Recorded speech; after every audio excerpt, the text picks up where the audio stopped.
Hello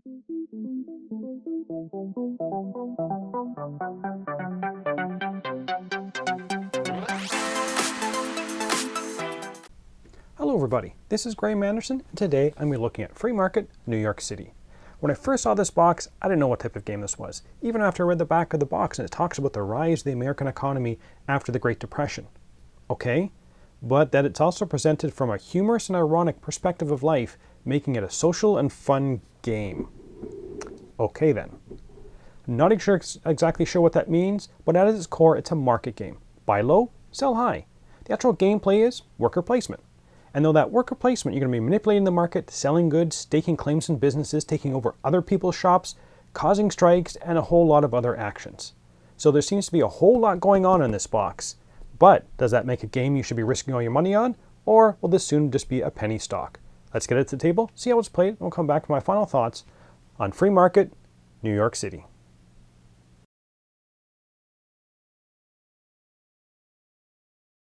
So here's Free Market set up. I'm not going to go through all the rules, but I will try and give you an idea of how the game works and how the different things all interact.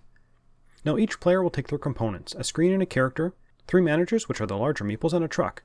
Draw 2 crates from the bag, which represent goods you want to sell, and take 12 coins. Now all of these you're going to be placing behind your player screen. Any of your other components are placed in the general supply, which you can get through the gameplay later on. All the market demand chips are placed on 0. Put the round marker on round 1, and you're going to be playing either 4, 5, or 6 rounds. I would suggest playing 4 rounds. The game board is split into different sections. The market, which dictate the base cost, and the market demand for each cube, which will help make up the wholesale price. To get the wholesale price, that is the price you want to sell your goods for, it's going to be the base cost, plus the market demand, plus any additional fees for where you sell. The action zone is where you're going to be selling your goods, but you can also open up shops and factories here. Shops will give you income when someone sells their goods there, and factories will give you a bonus each round.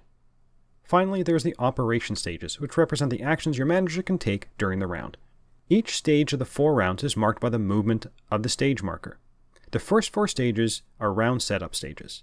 First, you're going to roll a die to determine if the demand will go up or down. Unfortunately, I lost the original die which had the plus or minus on it, but for each good, roll the die, then update the market either 1 space to the left or 1 space to the right. Then you can update the market die representing that good. Next, fill up the number of containers with 2 cubes based on the player count. If you own a factory, you're going to receive the benefits now.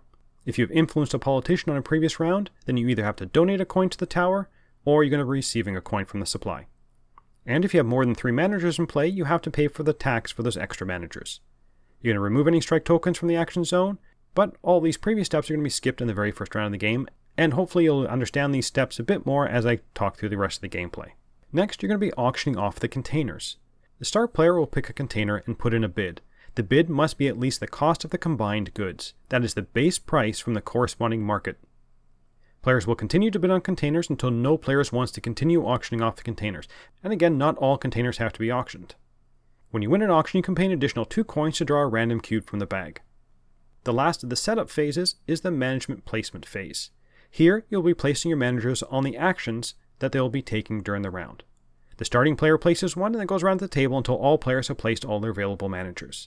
The meeple pictures will show you how many managers can be placed on each action. Some of them can only have 1 manager, and some of them can have multiple managers.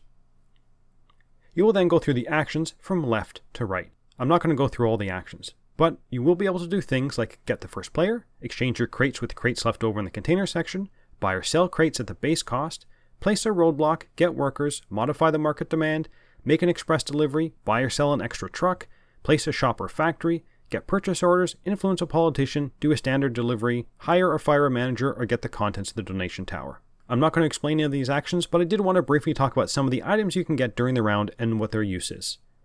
Roadblocks, they can be placed either in a row or column of the action area. If placed in a row, you're going to receive coins from the supply for each shop in that row, or when a shop is being built in that row. If you place it in a column, you'll receive coins from the supply and whoever owns the shop when it is opened. During the action phase, you can also receive a shop or factory. These are called partnerships. If you place it on a factory space, you will receive the bonus associated with that factory at the beginning of each round. If placed on a shop space, you'll receive 1 coin from the seller of the goods and 1 coin from the supply every time someone sells at your shop during the delivery action. The strike chit allows you to either shut down a shop so no one can sell there, or shut down a factory so the owner does not get a bonus at the beginning of the round. but strike tokens are always removed during the first 4 phases of the round. Workers can be placed to either protect your items in the action space, such as your roadblocks or partnerships that you own, or they can be used during the delivery to take over someone's partnership or roadblock. Politicians can be used during the round to do different actions, and to get a politician you must have taken the action from the action row and meet the requirements. Once you have a politician, at any time you can move your marker from the politician down to the awards section of the board. Although you've given up the ability to use the politician during the round, at the end of the game, each of the awards will be evaluated, and only people with markers there will be in the running for that award. The last thing I want to talk about is really the main point of the game, selling your goods. A lot of the actions you're going to be taking are getting more goods or manipulating the markets or things like that. But when you take either the express delivery action or a normal delivery action, you're going to load up one of your trucks with 0 to 2 workers from behind your screen. Place the truck on one of the shop spaces. If there's already a truck there, then you must either use a politician or initiate a takeover. Otherwise, you cannot place your truck there if there's already someone there and you don't do one of those actions. To do a takeover, you need to be bringing more workers than the current owner has on that space. If there are already 2 workers there, you cannot take it over, as you can carry a maximum of 2 workers on your truck. Assuming your takeover was successful, replace the shop with one of yours, or the roadblock with one of yours, and discard any of your workers that you used to defeat the opponent. You will then sell your goods. You can only ever sell 2 cubes for 1 delivery action. No matter how many cubes you have, or how many trucks you have on the board, you're limited to 2 cubes, and they must be sold where you have a truck, and where your truck is must match the color of the cube you wish to sell. If you want to sell 1 red cube and 1 blue cube, then you must have a truck on the red space and a truck on the blue space. You will then sell your cubes for the wholesale price, that is the base cost, plus the market demand, plus any additional fees from the row. If you have collected purchase orders during the actions, you can actually discard as many purchase orders as you want to make extra sales from where your trucks are. This is the only way you can sell more than 2 cubes during 1 delivery action. And the game ends after the 4th round. You will then sell all your assets in play or from behind your screen for coins, and each coin is worth a point.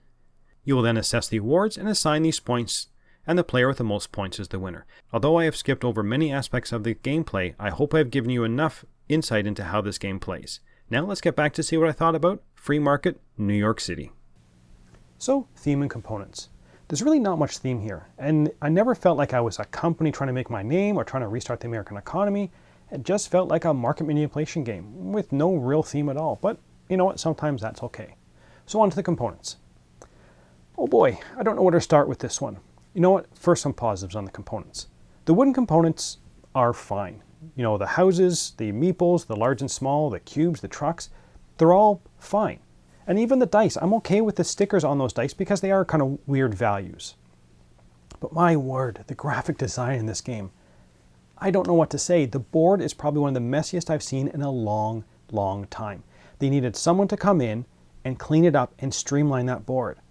And those player screens and characters and the art, why? Again, they tried to put everything everywhere so you would never need to look at the rule book. But that just ended up being a really messy looking board. You know what? I'm not even going to comment about these characters. I guess this is the humorous and ironic perspective of life that comes into this game. I'm not going to say any more about that. And the rulebook. Again, they needed to have an editor come in and make this almost legible. Yes, you can completely learn the game from the rulebook, but it's just work to do that. Now, other things in the rulebook kind of baffle me. They have rules on what happens if you knock your screen over. You have to pay a coin to the bank. Or when one of your partnerships gets taken over, you can say the little saying on the back of your character card and get a coin from the bank. I guess that's funny, but you know what would have been helpful? Maybe clarifying some of your basic rules. For example, when do your trucks come back? At the end of a round or at the end of a delivery action? If I do an express delivery, can I use the same trucks for a regular delivery? I don't know, but you get rules for knocking over your player screen. Okay, so on to the gameplay. Unfortunately, this follows my thought on the graphic design in the rulebook. This game needed a lot more development to make it smooth. This game functionally works, but it really feels like this was a prototype and no one said, hey, do we really need roadblocks to be doing different things depending on whether you place them in a row or column? Or is drawing a random cube for 2 coins when you do an auction really balanced? And I do find this very unfortunate. There is a good idea here. It's just buried. There are aspects I like. I like the idea of the market manipulation. I like the worker placement. I like that the randomness is fairly low, and I like the overall idea of the game. And you know what? Even the action is going from left to right, and that order actually matters to the gameplay. There's even add-ons you can add to the play, such as careers, which give each person a special ability.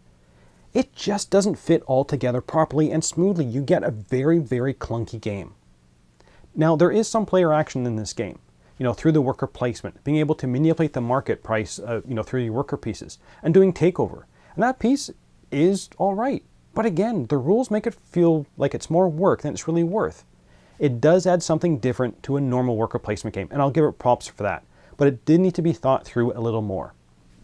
So, would I recommend this game? No, I can't recommend this one. Although there is a good game idea in here, and there are aspects I like the worker placement actions.